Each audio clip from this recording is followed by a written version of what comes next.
Lorsque vous participez à une tractation dans l'univers d'avènement, deux options s'offrent à vous. Si vous ne souhaitez pas vous préoccuper des points d'expérience et des possibilités prévues dans le présent système, vous pouvez incarner un personnage générique. À ce moment, vous n'aurez aucune responsabilité avant ou après les événements, tout en obtenant tout de même des points d'expérience qui pourront éventuellement être dépensés.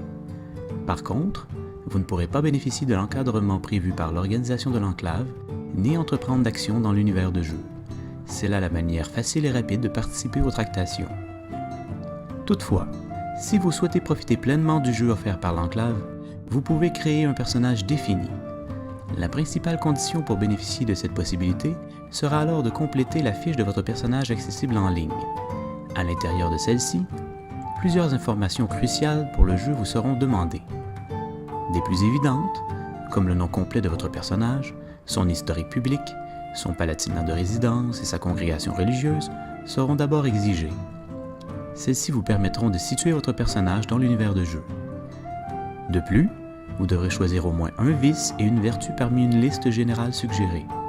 Il est important de noter que ces vices et ces vertus peuvent être joués avec différentes intensités et que ce sera à vous de juger de la profondeur de ceux-ci. Par la suite, il vous faudra sélectionner la profession de votre personnage.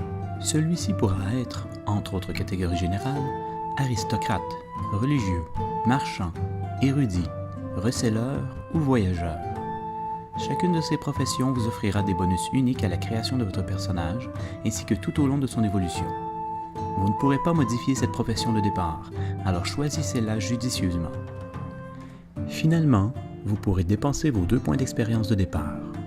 Grâce à ceux-ci, vous pourrez acheter des biens ou des habiletés qui offriront à votre personnage une base de négociation lors des tractations.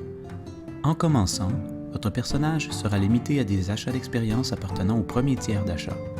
Lorsque vous aurez dépensé 10 points d'expérience au total, vous pourrez acquérir des achats de 2e tiers, puis des achats de 3e tiers lorsque vous aurez dépensé 15 points d'expérience au total. Les prix des achats quant à eux obéissent à une logique fort simple. Un achat de tiers 1 vous coûtera 1 point d'expérience, un de tiers 2, 2 points d'expérience et un de tiers 3, 3 points d'expérience. Les achats à faire par le biais des points d'expérience sont de divers types et servent avant tout le jeu de rôle.